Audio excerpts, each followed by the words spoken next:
So, playing devil's advocate, what keeps you awake? That you wake up and suddenly, oh my goodness, if this happens, we're stuffed.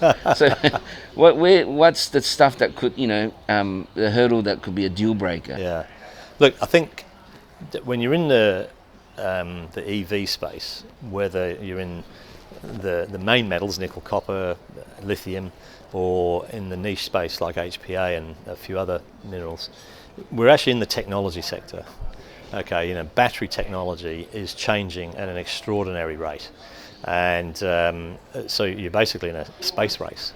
And so the biggest challenge or thing to be aware of over this sort of next decade is what materials are going to come in that could replace HPA or other battery metals, and are there new technologies coming in for batteries that might completely replace the lithium battery. And of course sodium-based batteries are a big challenge,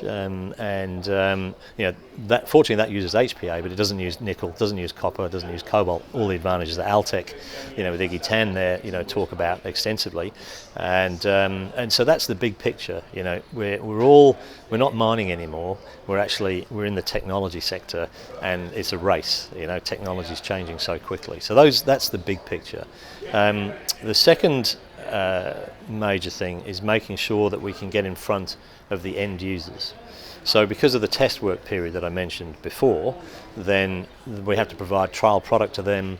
That's got to then go through their rigorous testing process, and that will then and that can take 2 to 3 years at least to sort of establish those relationships, get the test work going, and then look for the offtake agreements that are required to really bring in the income and get yourself up and running. So that's the two big things. And obviously the metallurgy that we mentioned previously, that's the that's the least of the three big worries, but those are the three: metallurgy, end user, and then the whole technology.